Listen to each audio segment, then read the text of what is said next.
Part 2 है यात्रियों के नज़रिए से, चैप्टर 5 पार्ट 1। यानी इसमें हम बताए थे कि यात्रियों के नज़रिए में 3 यात्री इंडिया आते हैं और तीनों इंडिया के बारे में खूब जानते हैं, यहाँ के धर्म के बारे में, यहाँ के संस्कृति के बारे में, यहाँ के कस्टम्स के बारे में, रीति रिवाज, यहाँ के त्यौहार के बारे में, यहाँ के भाषा के बारे में, यहाँ के लोगों के बिहेवियर को जानते हैं और फिर वो अपने पुस्तक में उसको क्या करते हैं, दर्ज करते हैं। उन्हीं में से हम लोगों ने कल को पढ़ लिया था अल बिरूनी। जितना जानकारी हमें सेकंड ईयर में चाहिए मैंने उतना जानकारी यहाँ से ले लिया। ये वे लोग हैं जिनके बारे में जानकारियाँ अथाह है, मतलब कोई अंत नहीं है, लेकिन एक लिमिट होता है ना। जैसे सेकंड ईयर का जितना आपको जानकारी चाहिए मैं उतना आपको कल दे दिया। हाँ, अगर मैं यहाँ से चंद सवाल को कंटिन्यू करते हुए बढ़ूँ तो कोई शक नहीं होना चाहिए। जैसे पहला सवाल इसमें रहेगा कि अल बिरूनी का जन्म किस देश में हुआ था, तो सब जानते हैं कि देश का नाम था उज्बेकिस्तान। अल बिरूनी का जन्म जो है किस जगह पर हुआ था, तो उज्बेकिस्तान का जगह है ख्वारिज़्म। हम अगर फिर पूछ लूँ तो कोई दिक्कत नहीं होगा। अल बिरूनी का जन्म जिस ख्वारिज़्म में हुआ था वो प्रसिद्ध क्यों था, तो शिक्षा का केंद्र। अगर मैं फिर पूछ लूँ आपसे सवाल कि अल बिरूनी जो है उनका जन्म हुआ कब था, तो 973, कोई शक नहीं। आगे और बढ़ते चले तो पता चलेगा कि अल बिरूनी के जगह पर यानी अल बिरूनी के देश पर एक व्यक्ति ने आक्रमण किया, उसका नाम क्या था, सुल्तान महमूद। उसी को महमूद क्या बोलते हैं, गजनवी बोलते हैं। उसका राजधानी भी क्या था, गजनी ही उसकी राजधानी थी। अगर मैं और थोड़ा आगे बढ़ूँ सब रिवीजन हो जाएगा कि अल बिरूनी के जगह पर या देश पर गजनवी ने आक्रमण कब किया था, 1017, ठीक है, 1017 में आक्रमण किया था। और आक्रमण करके फिर क्या किया, तो आक्रमण करके वहाँ से फिर अच्छे विद्वान को और अच्छे लेखक को अपने साथ बंधक बनाकर अपने राजधानी गजनी लेकर आ गया। उन्हीं बंधकों में से एक बंधक कौन था, अल बिरूनी। पता चल गया, अल बिरूनी उन्हीं बंधकों में से एक था। तो अल बिरूनी जब यहाँ पर आए तो इनको भी नए जगह आने के बाद इनको मन नहीं लगने लगा, कंटिन्यू बहुत दिन तक रहा। तो फिर यहाँ के कल्चर को जाने, यहाँ के लोगों से इसको दोस्ती हुई, मित्रता हुई, लोग इनको जाने तो इनको अच्छा लगने लगा। और इस प्रकार अल बिरूनी ने जब भारत को बहुत अच्छे से घूमा तो इन्होंने इसके ऊपर एक बाकायदा किताब भी लिख दिया, जिसकी किताब नाम था किताबुल हिंद। याद आ रहा आपको, किताबुल हिंद। इसी का एक और नाम है तहकीक ए हिंद, और ये भाषा अरबी में लिखी गई थी। इतना क्लियर है। और साथ में मैंने आपको ये भी बताया था कि अल बिरूनी बहुत सारे भाषाओं के ज्ञाता थे, जिनमें से सीरियाई भाषा, फारसी भाषा, हिब्रू भाषा, संस्कृत इंडिया के सीखे, और एक भाषा जो उसने कभी नहीं सीख पाया उसका नाम था यूनानी भाषा। तो इतना इनके बारे में जानकारियाँ काफ़ी है जो आपके सेकंड ईयर में काम आ जाएगा। इसी को आप हिस्ट्री है टान के लंबा कर दीजिएगा, थोड़ा विवरण दीजिएगा तो आंसर आपको सटीक एक प्रॉपर आंसर बन जाएगा। अब जो दूसरा मैंने बताया था कल बताया था कि नहीं बताया था, इब्न बतूता के बारे में बताए थे। इब्न बतूता के बारे में मैं कल आपको बताया था कि इब्न बतूता जो है किस देश का था, मोरक्को देश का था। मोरक्को देश का था, लेकिन जैसे इसका उज्बेकिस्तान देश है, जन्म स्थान जो है वो था ख्वारिज़्म, लेकिन इसी तरह इसका भी है, मोरक्को देश है, दक्षिण अफ्रीका का ये कंट्री है। और इसका जो है जगह कौन सा है, तेंजियर। 22 बच्चर की उम्र में यात्रा करना इन्होंने प्रारंभ कर दिया। कितना बच्चर की उम्र में, 22 साल की उम्र में ही वह इस घर से निकल गया। इसके घर के सदस्यों का एक परंपरा थी कि सभी को शिक्षित होवे, तो अपने घर की परंपरा को पूरा करते हुए इन्होंने बहुत ही कम उम्र में ये शास्त्र रूढ़ की शिक्षा और भी साहित्य की शिक्षा प्राप्त कर ली थी। और इस तरह आराम से अपना ज़िंदगी को व्यतीत कर रहा था। लेकिन इसका एक सबसे बड़ा शौक था घूमने का शौक, यात्रा करने का बड़ा इनको शौक था, और शौक होना भी चाहिए। इनका कहना था कि जो चीज़ सुनते हैं उससे कहीं गुना ज़्यादा दिमाग में इफेक्ट करता अगर मैं उस चीज़ को देख लूँ, इसीलिए इनको यात्रा बड़ा ज़्यादा पसंद था। तो इब्न बतूता का कार्यक्रम ऐसे स्टार्ट होता है कि इब्न बतूता जो हैं घूमने के शौक कारण एक बार इनकी एंट्री होती है 1332-33 में। ये घर से निकलते हैं और निकलने के बाद भारत आना चाहते हैं, लेकिन घूमने का शौक होने के कारण ये भारत नहीं आ पाता है। बहुत समय के बाद भारत आता है। ये कहाँ चल जाते हैं, मक्का के तीर्थ स्थानों में, सीरियाई देशों में, फारस में, यमन में, ओमान में, ईरान में, इराक में, और लास्ट में ये पूर्वी अफ्रीका के बंदरगाहों से होते हुए, स्थल मार्ग से होते हुए भारत सिंध के रास्ते पहुंचता है 1333 में। कल ये सारा जिक्र मैंने करा था। जब इंडिया पहुंचते हैं सिंध पहुंचते हैं, तो सिंध के रास्ते जब आगे बढ़ते हैं तो ये पहुंचते हैं दिल्ली में। और दिल्ली का शासक उस समय कौन था? MBT, मोहम्मद बिन तुगलक। और मोहम्मद बिन तुगलक कैसे शासक बना? कल मैंने बताया था कि 5 सितंबर 1320 को खुसरो खां और गाजी मलिक के बीच में क्या हुआ था? संघर्ष हुआ था, जिसमें गाजी मलिक जीत जाते हैं, खुसरो खां हार जाते हैं। और इस प्रकार 8 सितंबर 1320 को गाजी मलिक जो है वो गयासुद्दीन तुगलक के नाम से क्या है बैठते हैं? गद्दी पर बैठते हैं। फिर आगे बढ़ते हैं, कारवां आगे चलता है और फिर इस तरह 1325 में फिर उस गाजी मलिक की हत्या हो जाती है। हत्या कौन करता है? जूना खां ही बाद में फिर गद्दी पर बैठता है, क्या नाम से? मोहम्मद बिन तुगलक के नाम से। कल बकायदा इसके ऊपर मैंने क्वेश्चन भी दिया था आपको, रात को क्वेश्चन भेजा था, शायद 11 के आसपास क्वेश्चन दिया था मैं, उसको बना लीजिएगा, आज जाके क्वेश्चन भेज दिया था सारा चीज़ का। और MCQs भी आप धीरे करके हम सीक्वेंस बढ़ा रहे हैं, MCQs भी एग्जाम के टाइम पर काम आएंगे। MCQs भी यूट्यूब में अपलोड हो रहा है, उसको देखते रहिएगा। 11 का भी और 12 का भी एक दिन में डे बाय डे में करते हैं। तो इस तरह वह वहाँ का शासक बनते हैं और अपना शासन चलाते हैं। वहीं चलाते क्रम में दिल्ली का शासक वह बन जाता है। तो दिल्ली में पहुँचता इब्न बतूता, और दिल्ली जैसे पहुँचते हैं तो मोहम्मद बिन तुगलक उनसे बात करते हैं। चूँकि ये यात्री रहते हैं, बाहर देश से आते हैं, अपने देश को, तो अपने हम लोग के इंडिया का कल्चर है वो है ना, आज भी है, अतिथि देवो भव। तो इनके साथ आते हैं, बातचीत करते हैं, इनका बहुत सारा एग्जाम्स लेते हैं, एग्जाम मतलब परीक्षाएं लेते हैं इनके साथ, बातचीत बिहेवियर से बातों में, और ये सारा एग्जाम्स में पास हो जाते हैं। और इस बात की खुशी इसको भी होती है कि चलो भाई अच्छे आदमी से पहचान हुई है। ये अब इनको कुछ पद दिया जाए, तो उनको एक पोस्ट दिया गया दिल्ली में। बोला कि आज से तुम क्या बन जाओ? काजी बन जाओ। काजी को ही बोलते हैं न्यायाधीश बोलते हैं। तो दिल्ली का काजी या न्यायाधीश किसको बनाया गया? इब्न बतूता को बनाया गया। किसने बनाया? MBT ने बनाया। MBT मतलब मोहम्मद बिन तुगलक। और किस वंश का था मोहम्मद बिन तुगलक? तो मोहम्मद बिन तुगलक था तुगलक वंश का, याद रखना, तुगलक वंश का कार्यकाल टेन्योर कितना था? तो 1320 से 98, याद रखना, 1320 से 1398 तक था तुगलक वंश का ये टेन्योर यानी कार्यकाल, बता दिया मैंने। तो कुछ होता है कि बहुत समय के बाद किसी कारण से मोहम्मद बिन तुगलक को एक गलतफहमी होता है और वो ये सोचता है कि मेरे विश्वास को तोड़ा है किसने? इब्न बतूता ने। उसको लगा होगा कि ये पोस्ट का या फिर मेरे खिलाफ कोई षड्यंत्र कर रहा है या फिर पोस्ट का गलत यूज़ कर रहा है, मिस यूज़ कर रहा है। तो उनको उसके पद से क्या कर दिया गया? बर्खास्त कर दिया गया और उसको दिल्ली के एक जेल में डलवा दिया गया। कई समय के बाद जब मोहम्मद बिन तुगलक को ये पता चलता है कि ये हम लोग बीच में एक गलतफहमी हो गई थी, ऐसा कोई भी बात नहीं था, तो फिर से उनको क्या करते हैं? जेल से बाहर निकालते हैं और फिर उनको वही पोस्ट वापस करते हैं क्षमा मांगकर कि आप फिर से पद को संभालिए।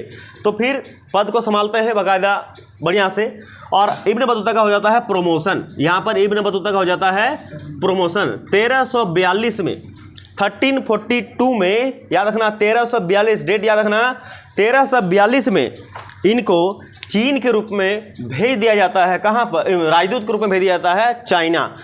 इसे क्या कहा कि अब तुम यहाँ नहीं, चीन में काम करना, चीन में मेरा दूत बनकर जाओ और वहीं पर आना। तो अब इनका गमन होता है, मैंने यहाँ से जाना होता कहाँ? चाइना। लेकिन मैं पहले बताया था कि ये बहुत घुमक्कड़ प्राणी का किस्म का इंसान था, तो चाइना डायरेक्ट नहीं जाएगा, ये बहुत सब जगह घूम घाम के तब वो चाइना पहुंचेगा। मैं बताऊंगा कहाँ जा, अब यहाँ से होता है इसका कहानी स्टार्ट, यहाँ से मैं बताता हूँ, ठीक है। चलिए किताब देखते हैं क्या लिखा हुआ। जहाँ तक कल मैंने पढ़ाया मैंने पूरा लंबा उसके बारे में, दोनों के बारे में चर्चा कर दी। आप सुनिए इसके आगे।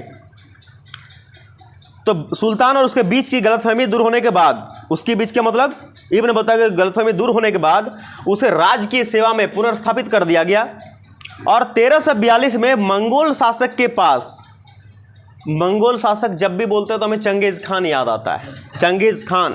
तो मंगोल शासक के पास सुल्तान के दूत के रूप में चीन जाने का आदेश दे दिया। तो 1342 में कहाँ पहुंचा वो? चाइना जाने के लिए तैयार हो गया। तो अपनी इस नई नियुक्ति के साथ इब्न बतूता मध्य भारत के रास्ते मालाबार तट की ओर बढ़ता। देखिए ध्यान सुनना, अब यहाँ पर मालाबार तट क्या है, क्या बोलते हैं कि जब इसका प्रमोशन हो गया, प्रमोशन किस रूप में हुआ?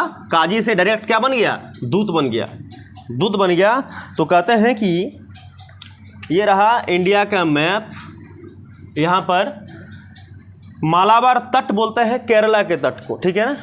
ये जो तट देख रहे हो यहाँ से लगभग गोवा से स्टार्ट होता है, और यहाँ तक पहुँचता है, जहाँ पर केरल, कर्नाटक और गोवा 3 राज्य हैं। केरल, कर्नाटक और गोवा, इसको बोलते हैं वेस्टर्न घाट। क्या बोलते हैं? इसको बोलते हैं वेस्टर्न घाट बोलते हैं, हिंदी से पश्चिमी घाट बोलते हैं। यहाँ पर 3 राज्य हैं। एक है गोवा जो सबसे छोटा राज्य, 25वां राज्य गोवा, फिर केरला और फिर कर्नाटका। ये 3 राज्य मिलाकर बनाता है वेस्टर्न घाट। और यहाँ पर जो है इसी को बोलते हैं, केरले के तट को ही बोलते हैं मालाबार तट। तो दिल्ली से वो कहाँ पहुँचा है? मालाबार तट की ओर यात्रा करता है। फिर वो चाइना जाएगा, इधर को जाएगा। तो देखो घुमा कर प्रभावित है ना, घूम घूम कर जाएगा। तो पहले क्या बोला कि वह मालाबार तट पहुंचा की ओर बढ़ा, तो मालाबार से वो मालदीव गया। मालदीव एक देश है, यहाँ से फिर कहाँ चलेगा? मालदीव इधर को है, ठीक है ना, मालदीव इधर को है। वहाँ से फिर वो मालदीव आया और मालदीव में बोलते हैं 18 महीना रहा। देखते हो कितना रहा? 18 महीना में समझते हो? 1.5 साल।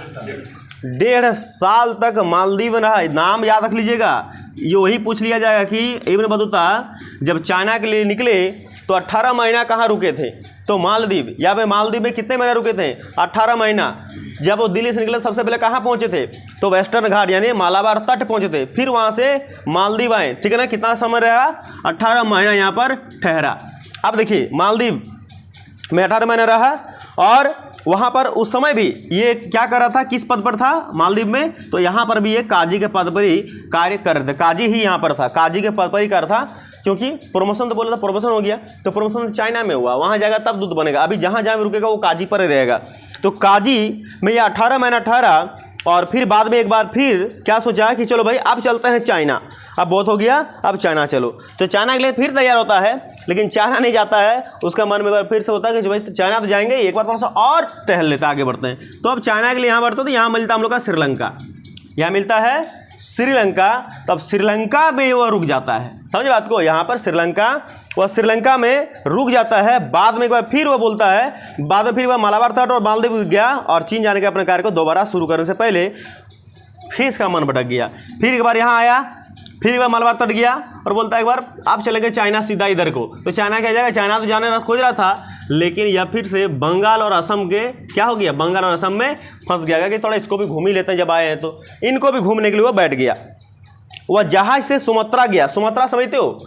सुमात्रा, जहाज से फिर सुमात्रा गया। सुमात्रा, सुमात्रा क्या है जी? अरे सुमात्रा द्वीप है। सुमात्रा क्या है? द्वीप है। जावा क्या है? द्वीप है। और ये कहाँ है सुमात्रा और जावा? एक देश है। अच्छा बताओ, यहाँ पर एक देश है, यहाँ सबसे अंत में एक देश है, एशिया का ही वो देश है, सबसे एकदम लास्ट में। वो उसको कहा जाता है द्वीपों का देश। और 1300 द्वीपों से मिलकर वो देश बनल है। जाने को आप इंडोनेशिया? तो इंडोनेशिया फिर पहुँच जाता है एकदम अंतिम में, देख रहे हो, डायरेक्ट पहुँच जाता है इंडोनेशिया में, सुमात्रा द्वीप में। और फिर क्या होता है, सुमात्रा से एक अन्य जहाज से चीनी बंदरगाह नगर जैतून गया। अब ये गया कहाँ? अब गया वो अपना क्षेत्र जहाँ पर नाम था चाइना। उसने व्यापक रूप से चीन में यात्रा की और बीजिंग तक गया। बीजिंग उनकी राजधानी है, लेकिन वहाँ लंबे समय तक नहीं ठहरा। जहाँ ठहरने का था वहाँ नहीं ठहरा, जहाँ नहीं ठहरने का था वहाँ ठहर के गया। 1347 में उसने वापस घर जाने का निश्चय किया। वापस घर जाने का निश्चय किया कब? 1347 में। देखिए 42 में तो निकला चाइना के लिए, तो 1.5 साल तो यहीं ठहर गया। बाद में यहाँ पर गया तो यहाँ सब भी तो जरूर ठहरा हो, ऐसे नहीं कि एक दिन में निकल गया होगा। जाना में ही तो उसको हमको लग रहा है 10 से 15 या 20-30 दिन लग गया हो जाने में ही।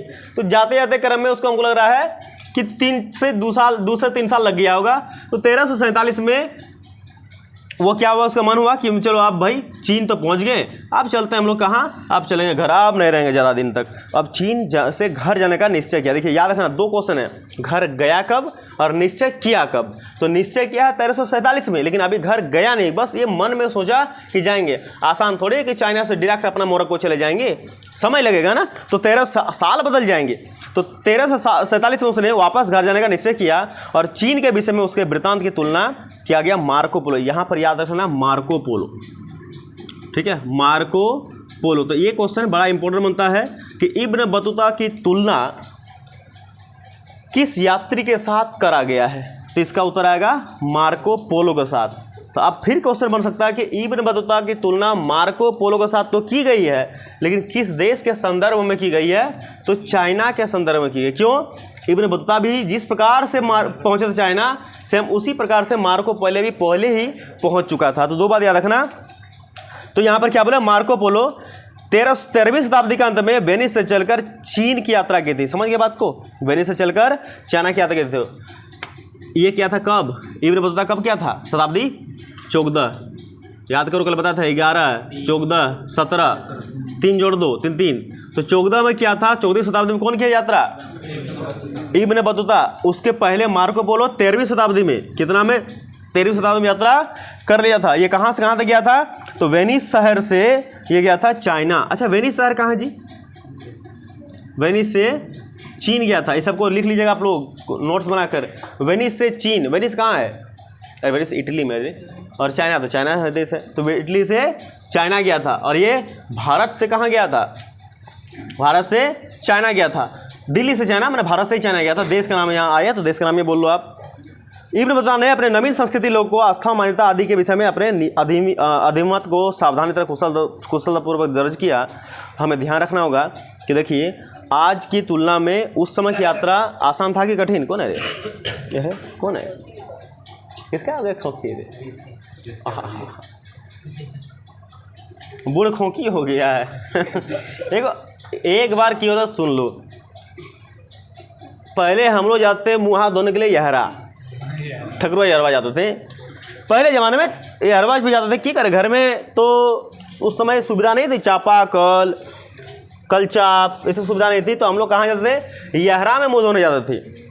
और यहरा में आप कोई यहरा में मुँह धोए हैं जी, यहरा का दृश्य जानते हैं, यहरा में दृश्य कैसा आता है वो सब जानते हैं। एक यहरा 40 घर का आदमी वहीं पर, ठीक है, सबका टाइमिंग अलग। लेडी लोग सुबह नहीं जाएगी, लेडी लोग 12 बजे के बाद जाएगी, लड़का लोग, पुरुष लोग, जेंट्स लोग सुबह जाएगा मुंह धोने, नहाने, दूसरा नहीं सोचना। गया था, हम लोग भी सुबह सुबह जाते थे और एकदम थोड़ा सा दूर में धोते थे और पानी का पूरा ऐसे करके धोते थे, पानी एकदम फ्रेश हो गया, मतलब एकदम फिल्टर मारते हाथे से हम लोग, बड़ा पट पर मतलब झाग लगा, उसके बाद मुँह धोते थे यारा पर। अभी उस पानी को देखोगे और उस समय का पानी देखोगे, बड़ा अंतर है, दोनों में अंतर है। अभी यहरा में लगभग बहुत लोग कम नहाता है, खास करके ठकुआ यहरा में तो कोई नहाबे नहीं करता है। नहाता है कौन, कोई है ठकुआ यहरा वाला यहाँ, हाँ नहाते हो, नहीं नहाता है, तुम कहाँ जाएगा हैं, नहीं नहा। तो पहले हम लोग नहाया करते थे, उसके बाद क्या करते थे हम लोग सामने वाला जहाँ मुँह धोते थे ना, पीछे को बुढ़वा एकदम रोजाना मुँह धोता था। और जैसे ही नहीं ऐसे जीभ को साफ करता जब एकदम इतना जो लगता है कि ये करजिया हाथ के हथवे पर आ जाएगा उसका, और फिर उसको फिर वो घुसा लेगा। इतना खतरनाक डेंजरस उसका साउंड था, और उस साउंड को सुनने के लिए हम लोग खास करके जाते थे कि भैया चलो देखते हैं कैसे करता, फिर बाद में हम लोग करेंगे। क्या हम लोग उतना ताकत है ना, बच्चे थे ना, और बाद में हम लोग भी कोशिश किया लेकिन हुआ नहीं, ऐसे पहले हुआ करता था। तो वही कहाँ से कहाँ चले गए थे हम लोग, हाँ तो कौन खोखा, बुढ़ खोखी वाला ऋषिया खोंक दिया, तो इससे हमको पुराना ज़माना याद आ गया। धन्यवाद मेरे पुराने ज़माने को याद कराने के लिए, बीते लौटा दो मेरे वो जीन। लेकिन देखा जाए तो अब यहाँ से हम गए थे, कहाँ से, इब्न बतूता का कहना है कि पहले की यात्रा में और अभी की यात्रा में बड़ा अंतर है।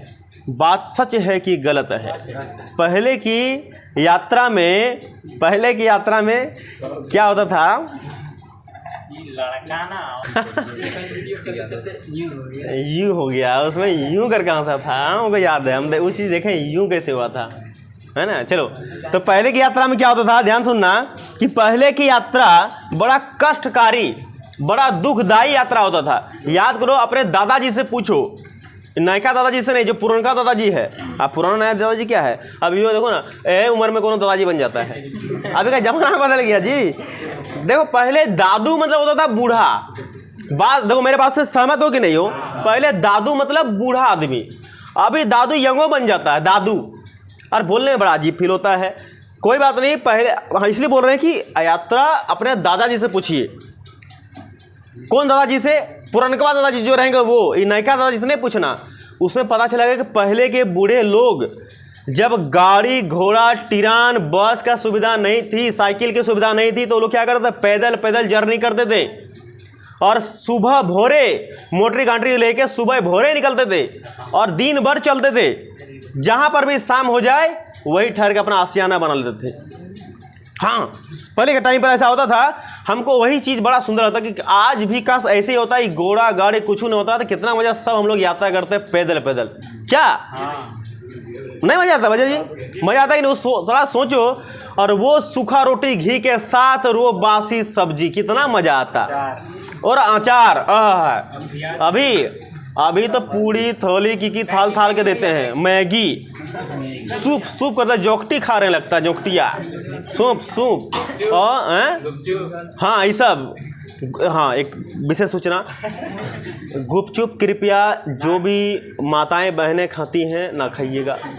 विशेष सूचना गृह मंत्रालय की ओर से जारी हुआ है क्या कि गुपचुप।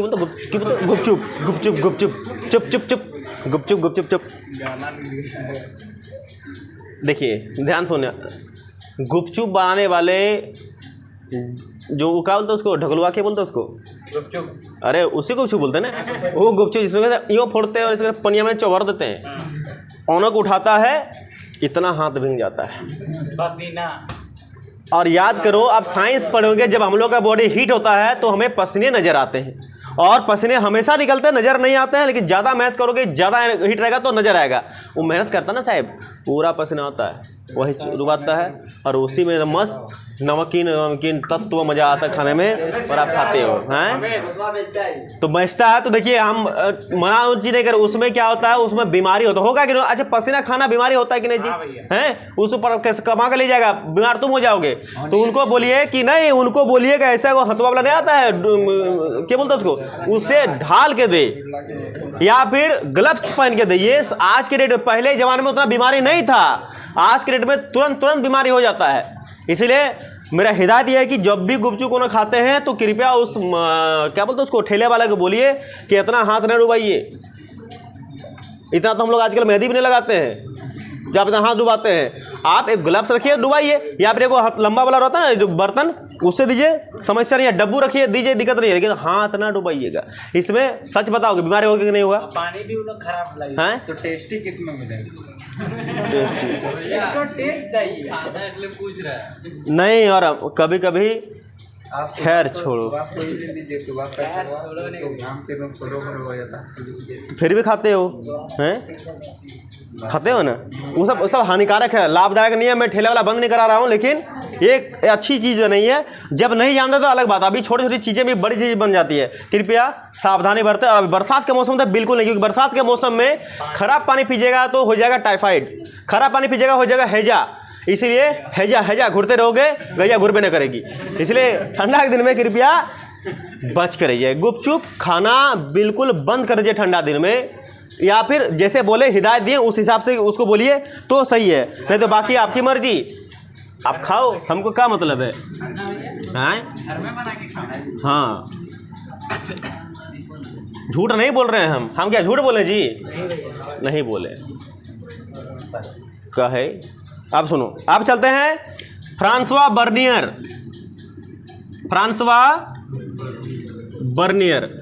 देख ध्यान सुनना, नाम से पता है कि फ्रांसवा बर्नियर फ्रांस का था। पहला क्वेश्चन यहां से, यह व्यक्ति किस देश का था? तो यह फ्रांस का था, याद रखना। और फ्रांस की राजधानी कहां है? पेरिस। अच्छा, पेरिस क्यों प्रसिद्ध है जी? हाँ, एफिल टावर का पसंद है, एफिल टावर तो हर का पसंद है। तो लोग नहीं जानते, हटाओ। पेरिस क्यों पसंद जाना है? आज होमवर्क रहा, पता कीजिए पेरिस क्यों फेमस है?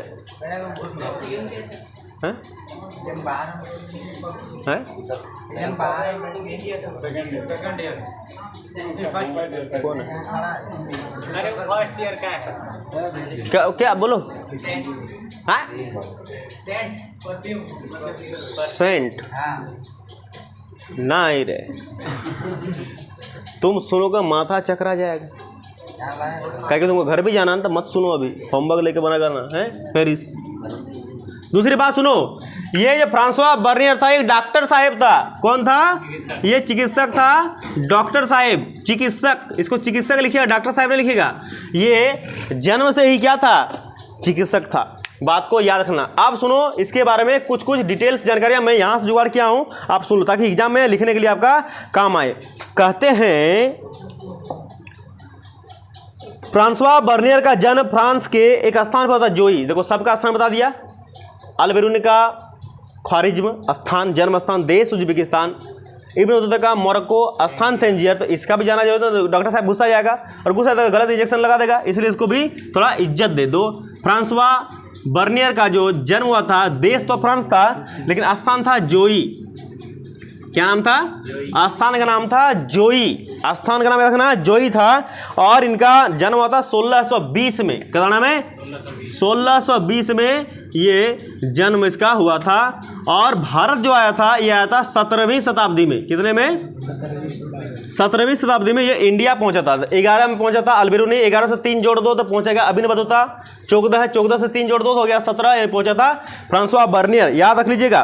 तो बचपन से ही उसे घूमने फिरने का बड़ा शौक था। ये भी लड़का निकला क्या? घुमक्कड़ प्राणी। अतः छात्र जीवन से ही यूरोप के कई देशों की यात्रा कर ली थी। यूरोप के कई देशों की यात्रा कर ली थी। और मैंने आपको बताया था कि यूरोप के देश की विशेषता मैंने बताया था कि यूरोप के देश में वीजा जो लगता है, कैसे वीजा लिया था मैंने आपको बताया था।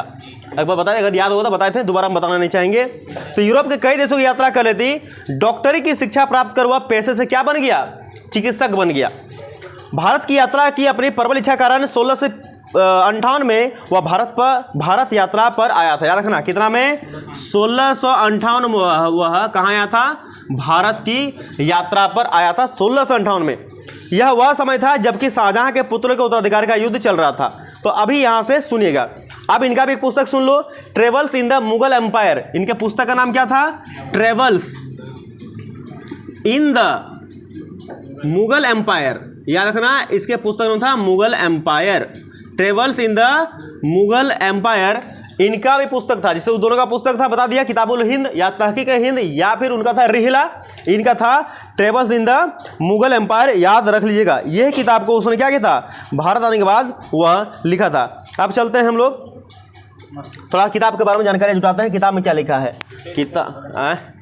सुनो हल्ला मत करो। किताब में लिखा है क्या?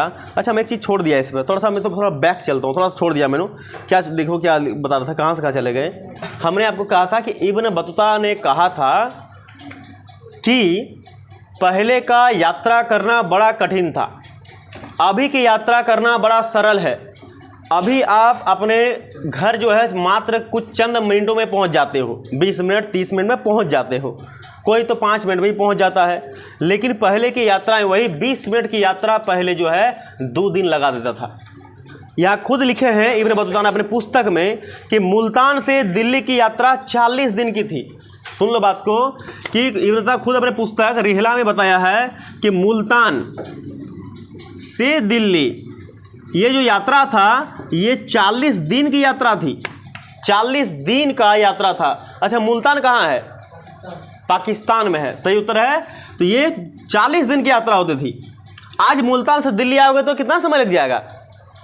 2 घंटा। हाँ, कुछ घंटे लगेंगे, जबकि यहाँ 40 दिन लग जाता था। दूसरा क्या बताया है? दूसरा सुन लीजिएगा। सिंध से दिल्ली की यात्रा लगभग 50 दिन की थी। देखो, सिंध से अगर सिंध से आओगे दिल्ली तो आपको 50 डेज तो कम से कम लग ही जाता था, सिंध से दिल्ली। तो इसका मतलब जब वह भारत का मतलब जब सिंध आया था स्थल मार्ग से 1339 में, तो इसका मतलब उसको भी दिल्ली आता था। कितना दिन लग गया होगा? 50 दिन लग गया होगा। लगा है तभी तो वो लिखा है, वो खुद आया था इस जगह पर। और एक लास्ट लिखा कि ग्वालियर से दिल्ली की दूरी मात्र 10 दिन की थी। ग्वालियर से दिल्ली की दूरी मात्र 10 डेज का था। तो पहले की यात्रा में एक डर क्या था कि पहले की यात्रा में सबसे ज़्यादा डकैती होता था, लूटमार बहुत होता था, आदमी भाई भयभीत होते थे और पहले हत्याएं ज़्यादा होती थी। तो इसलिए पहले की यात्रा उतना सेफ नहीं था। एक तो चलो, ऊपर से अगर कहीं रात का लिया गुजारो पेड़ के नीचे, घर तो मिलेगा नहीं, पहले धर्मशाला तो थे नहीं, तो फिर वहाँ पर क्या करना पड़ेगा आपको? सामना करना। हमेशा डर लग रहा है कि कौन सा यात्री को कौन लूट लेगा, ये भी था। और दूसरी समस्या क्या थी कि यात्री चले तो कितना चले। इब्न बतूता खुद बोल रहा था कि जब हमने चले तो हमको तो बुखार आ गया था, मेरे को बुखार आ गया, चलते चलते बहुत समस्या हो गए थे, फिर भी मैं अपने मंजिल तक पहुँच गया। तो ऐसी घटनाएँ घटी थी। तो ये हो गया उसके बारे में। ट्रांसफर भरने के बारे में मैंने आपको यहाँ पर समझा दिया। ठीक है, आगे चलते हैं। देखिए, कौन है? विमल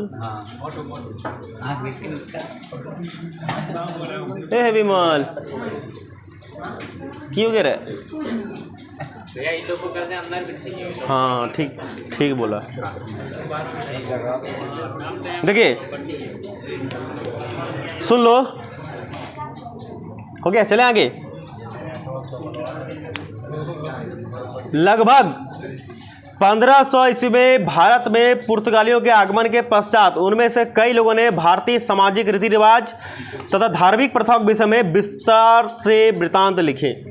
यहाँ सुनिए, तो उन्हीं में से सबसे प्रसिद्ध यूरोपीय लेखक में एक नाम है, याद रखना, यूरोप का एक लेखक है जो सबसे प्रसिद्ध है लेखक। इस बात को भी याद चलेगा। मिटा दो, मैं इसको डिलीट कर दूँ, इसको डिलीट कर दें हैं? खींचो तो जल्दी, बट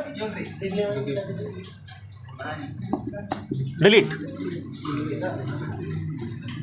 क्या करता है? अगर कॉपी में नहीं हुआ है, अभी ये चेक करेंगे, अभी कोई 2 मिनट बंद करेंगे, रुक जा। अभी कॉपी में अगर ये नहीं हुआ अभी तो मार के मुआ देंगे। देखिए, यूरोप का प्रसिद्ध लेखक, नाम याद रखना है बाबा, नाम याद रखना, यूरोप का प्रसिद्ध लेखक जिसका नाम था दुआर्ते बरबोसा। जो सोच रहे हो नहीं है देखो इधर, दुआर्ते बरबोसा। एक बरबोसा कर गाली है ना कोई थाम दे मोरल दे। देखो, दुआर्ते दुआर्ते बरबोसा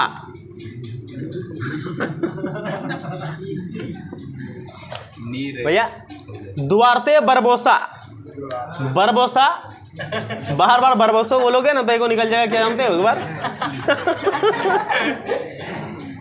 तमीज से हैं, तमीज से बात करो यार। बरबोसा तुम बार बदे से राम राम राम राम राम राम राम राम करते हो, मरा निकल जाता है। पहले टेक्निक सिखाया जाता है, टेक्निकल गुरु हम लोग को टेक्निक सिखाते थे। अभी बार तो बोला बरबोसा बरबोसा बरबोसा एक बार गजब सा वर्ड निकल जाएगा ना, निर्बोसा निकल जाएगा एक बार। जिसको याद है, इसका मतलब क्या होता है जी? निर्बोसा मतलब इसका कोई नहीं है, उसी को बोलते हैं। विमल विमल कौन?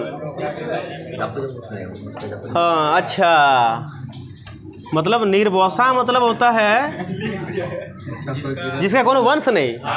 अच्छा हैं, कोई बात नहीं तो भैया, कोई बात नहीं, चलिए जानना चाहिए। इसमें कोई गलत तो फिर बड़ा, जब देते हो खुल खुल के तब तो गलत नहीं लगता है। अभी लिख दिया तो गलत हो गया है, जानना चाहिए क्या बात है। तो देखो, अगर याद भी ना रहे तो अब याद हो जाएगा। लेकिन दुआर्ते बहुत बड़ा लेखक था जी, इसको ऐसा नहीं बोलिएगा, इसका बहुत बड़ा वंश था, तब तो आज पढ़ रहे हैं, इसको ऐसा नहीं बोलिएगा। यूरोप प्रसिद्ध लेखक, यूरोप का प्रसिद्ध लेखक दुआर्ते बरबोसा, ये बहुत बड़ा प्रसिद्ध लेखक था। कह रहे हैं कि इस यहाँ तक काटना पड़ेगा, तब अपलोड करना होगा, नहीं तो फिर समाज घर में देखे बोलेगा मास्टर पागल हो गया है। हाँ, और रोडवा में जगह चिल्लाती है और दिन तो अब ऐसे जगह कैसे जगह गाली देता, अब कैसे क्या लगता है। बट चलिए, इसने दक्षिण भारत में व्यापार और समाज का एक विस्तृत विवरण लिखा। कहते 1600 के बाद भारत में आने वाला डच, अंग्रेज तथा फ्रांसीसी यात्री की संख्या बढ़ने लगी। देखिए, अगर कोई एक बार, जैसे मैं आपको बताया था, याद करो कि अफ्रीका से माने यूरोप से एक व्यक्ति चलकर एशिया पहुंचा था, ऐसे यूं। उस यात्री का क्या नाम था साहब? यूरोप से अफ्रीका के रास्ते चलकर एक व्यक्ति एशिया पहुंचा था, उसका नाम था वास्को डिगामा। कहा था ना मैंने, वास्को डिगामा आने के बाद अब धीरे धीरे करके सब यात्री आने लगे। मतलब ये समझिए कि अगर कोई काम, एक काम आप कर दोगे ना और वो सक्सेस होने लगा ना, तो आपके पीछे वो सारे लोग आपको काम करने लगेंगे। उनको भी सक्सेस होना है, पहले तो खूब हंसेंगे, उसके बाद वो भी वो काम को करेंगे। समझ बात को? जैसे पहले जब गांव में ट्यूशन पढ़ाया जाता था ना, ट्यूशन, तो लोग हंसता था। मैं अपना एग्जांपल देता हूं कि हम लोग जब ट्यूशन पढ़ाते थे तो लोग हंसते थे, ट्यूशन पढ़ा रहा है। ट्यूशन में हम सक्सेस हो गए, ट्यूशन में हम सक्सेस हो गए, कहाँ से कहाँ तक चले गए। आज वो लोग वही है, या फिर वो लोग आज छोड़ चुका है, नहीं पढ़ा रहा है, और या फिर उसने स्टार्ट करा है तब पढ़ा है फिर छोड़ा है। तो पहले लोग हंसते थे ट्यूशन पढ़ा रहा है, तो बाबू उसको आज बता देते हैं कि ट्यूशन नहीं पढ़ाते तो भारत का जो है विद्यार्थी टैलेंट भी नहीं होता। आज भारत का लगभग स्टूडेंट्स जो हैं वह ट्यूशन पढ़कर ही जो है ज्ञान का अर्जन कर रहे हैं। बात सही कि गलत? स्कूल के भरोसे कितने लोग हैं बताओ ना हमें। और सरकारी स्कूल में तो खैर आप उसका पढ़ाई जान लेते हैं, सरकारी स्कूल का दोष नहीं देंगे, सरकारी मास्टर ही सरकारी स्कूल को बनाते हैं ना। तो सरकारी मास्टर जानते हैं कि कितना पढ़ाते हैं, कतई नहीं पढ़ाते हैं, उनका खेल सैलरी चालू रहता है, वो पढ़ाते नहीं हैं। तो सरकार का इसमें सबसे बड़ा गलती कि सरकारी टीचर को इतना बड़ा वेतन देते हैं। 1 लाख का जो वेतन सरकारी टीचर को देते हैं, क्यों नहीं उसको 25,000 कर देते हैं? 25,000 कर दो, 4 आदमी को नौकरी मिल जाएगी। और यहाँ चिल्लाते हो कि बेरोजगार है। 1 लाख उसको देके क्या फायदा? वो कौन सा देवता उसको 1 लाख देंगे, या कौन सा ऐसा जरूरत है जो वो 1 लाख देंगे? आज मैं एक न्यूज़ पढ़ रहा था, देखो थोड़ा सा मैं देश दुनिया के बारे में बताना चाहूँगा। आज मैं एक पेपर में पढ़ा मैंने न्यूज़ कि एक बिहार का एक इंजीनियर था। देखो बेटा, वो भी इंजीनियर जब बना था ना तो बहुत रगड़ के बना था, इतना रोया बना था, अगर वो गरीब फैमिली से होगा। आज उन्होंने बिहार का एक इंजीनियर जो पुलों का कंस्ट्रक्शन का काम लेता है, निर्माण करता है, और क्या कहा कि कल उनके घर में जब छापा मारा गया तो कहते हैं 98 लाख कैश बरामद हुआ। 98 लाख कैश, मतलब 2 लाख कम करोड़ कैश। और साथ में बोलते हैं कि साथ में इनके साथ 67,70,422 रुपये का इनका सिर्फ और सिर्फ सोना चांदी के आभूषण मिले। उनमें से सोना वाला का दाम था 34 लाख कुछ था और चांदी का था 37 लाख कुछ था। मतलब ऐसे ही लमसम आकार में मैंने पढ़ा, बहुत खराब लगा। सोचो कि इतना पैसा ये तो पुल बनाने के काम में आया होगा, 2 धारों को एक साथ जोड़ने के लिए काम आया होगा। तो आज देखो, आज के पुल इतना जल्दी खराब क्यों हो जाते हैं? आज गांव के रोड पीसीसी खराब क्यों हो जाते हैं? आज सरकारी रोड जो पिच रोड होते हैं वो तुरंत 2 साल नहीं चलता है, गड्ढे क्यों हो जाते हैं? और पहले के अंग्रेज का बना हुआ आज भी देखो, मकान दुकान आपके घर के बगल में होगा, आज भी वहाँ के एक ईंट लोहे के बराबर है। आज तो वो गिरा क्यों नहीं है?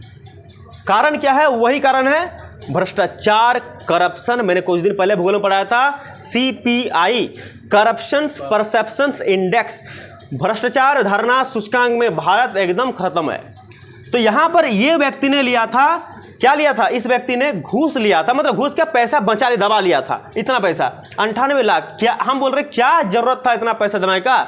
देखो, जो जैसा करेगा वैसा पाएगा, बिल्कुल। एक हाथ लेगा तो एक हाथ देगा। क्या हुआ? अब देखो, मैं जब इसका और आगे पढ़ा तो बोले चलो भाई असूल होने लगा। क्या हुआ? देखिए, इनका लड़का जो है कनाडा में पढ़ता है बेटा, बाबा कनाडा में पढ़ता है, और दूसरा एक लड़की इसकी है, लड़की पागल है, लड़की मानसिक स्थिति सही नहीं है। तो दूसरे के बेटे बेटियों को पुल से गिरा रहे हो तो तुम्हारा बेटिया बन जाएगी, तुम्हारा बेटवा बन जाएगा, आज नहीं तो कल बेटवा उड़ जाएगा कहीं ना कहीं जाके। समझ रहे बात को? देखो, मैं गलत नहीं बोल रहा हूँ, सच बोल रहा हूँ। इतना पैसा कहाँ से आया? अगर यदि ठीक है इंजीनियर हो साहब, आप मेहनत से पढ़े हो, पैसा खर्च करके पढ़े हो, तो थोड़ा बहुत कमाना चाहिए तेरे को, लेकिन इतना ज़्यादा भ्रष्टाचार कर दोगे कि तुम हाईलाइट हो जाओगे, ऐसा किसी ने नहीं सोचा था।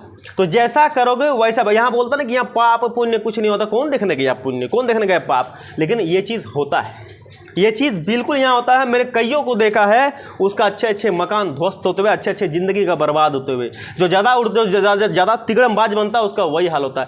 तिगड़मबाज ज़्यादा नहीं बनना चाहिए, 3 का 13 नहीं करना चाहिए। 3 का 13 करोगे तो कभी 13 का 3 तुम पर फिर वापस आना पड़ेगा। इसलिए भैया शांति से रहिए। तो ये चीज़ बहुत आहत पहुँचा है मेरे को, जब मैंने सुबह इस न्यूज़ को मैंने कवर किया, मैंने देखा इस न्यूज़ को, तो अच्छा चीज़ नहीं था ये, ठीक है ना। हालांकि करप्शन इंजीनियर पर अभी इस पर चार्ज लगा हुआ, सारा चीज़ जब्ती हो गया है, इनको अंदर करा जाएगा, लेकिन खराब किया। तो वही मैं बोल रहा हूँ कि झारखंड सरकार हो या फिर कोई सरकार हो, 1 लाख टीचर को वेतन देने का जरूरत क्या ही चीज़ है?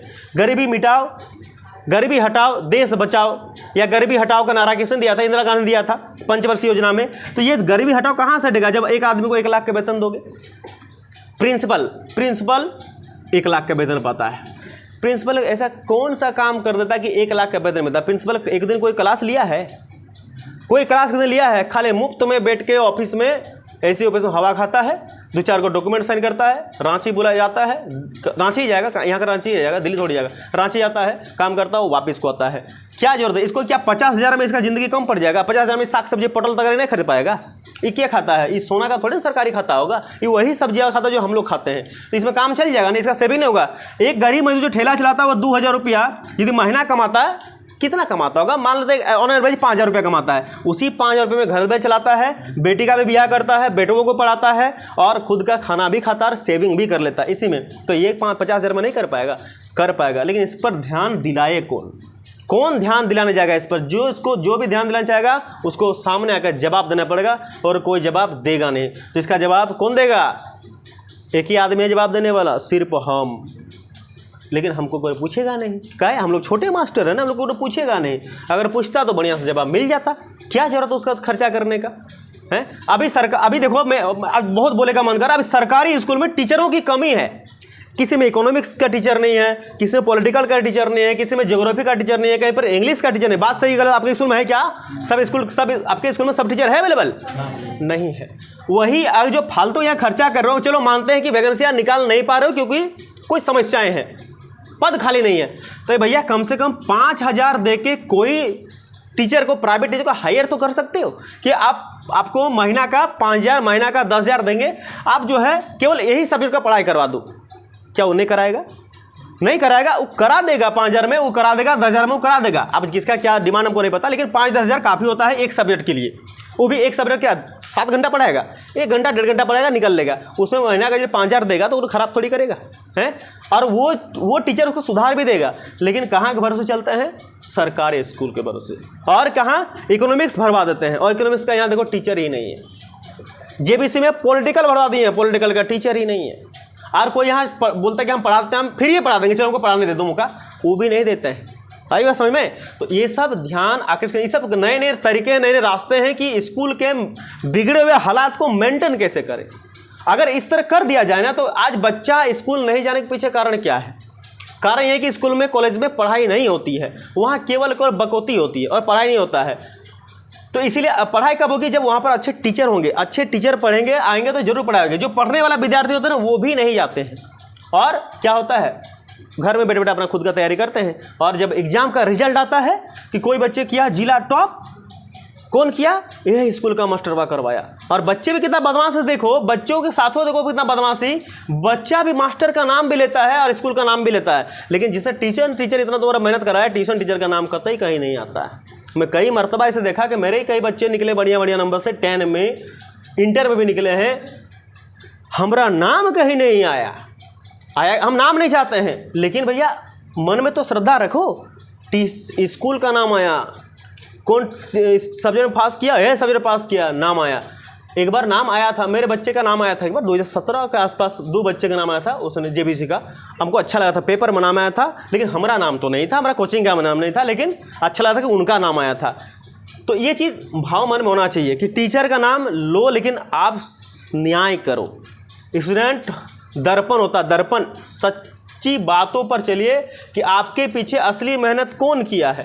वो स्कूल का मास्टर किया है कि ये ट्यूशन का मास्टर किया है, और आपके माँ बाप किए हैं। तो माँ बाप और टीचर का नाम, तो ट्यूशन टीचर का नाम हर बच्चों को लेना चाहिए, अगर वो पढ़ते हैं और लग रहा है कि हाँ मेहनत किया तब, नहीं तो नहीं। खैर छोड़ो, उतना बात नहीं बोलेंगे। मैं कहाँ से कहाँ भटक गया, मैं कहाँ से कहाँ चला गया? अरे दादा बोलो, मैं कहाँ से चला गया? हाँ, यूरोप का प्रसिद्ध लेखक दुआर्ते बरबोसा, नाम हमको लग रहा है कोई भूलेंगे नहीं, ठीक है ना? बरबोसा से याद रख लीजिएगा। हमारा पेन नहीं मिल रहा है। हाँ बरबोसा, बोलो नहीं, हाँ मेरा आगे है। थोड़ा गला सूख गया, अरे थोड़ा खा लेते हैं, तो गला सूख गया, गला सूख गया, खा। दुआर्ते बरबोसा का नाम याद रख लीजिएगा, आगे चलता है। सुनिए, तो मैं क्या बोल रहा था कि दुआर्ते बरबोसा को ये ना समझो, ये बहुत खतरनाक वाला इंसान था। भले ही बरबोसा लगल है नाम पीछू पर, लेकिन नाम आदमी बंदा बड़ा सॉलिड था। समय हो रहा है, थोड़ा बताते हैं।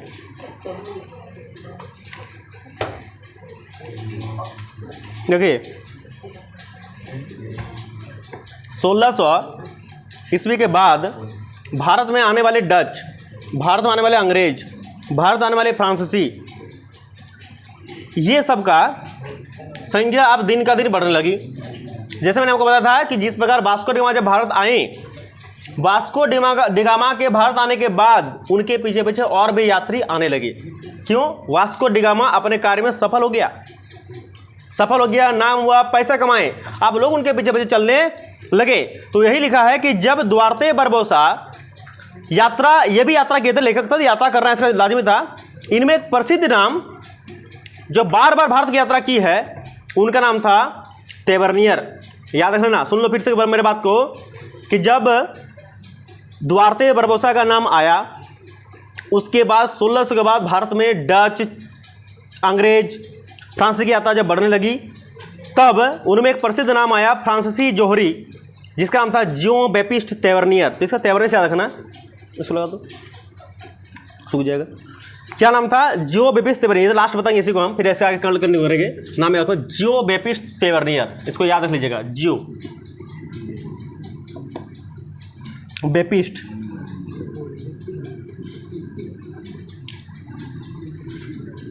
तेवर्नियर। इसके आगे कल बताएंगे, ठीक है? इसको नाम याद कर लीजिएगा और होमवर्क में जो मिला उसको कृपया बना लीजिएगा, बड़ा काम का चीज़ें हैं। ये फ्रांस का था और ये जोहरी था, ये भी इंडिया पहुंचे थे, बताएंगे इसको। चलिए इतने रखते हैं, कल मिलते हैं फिर।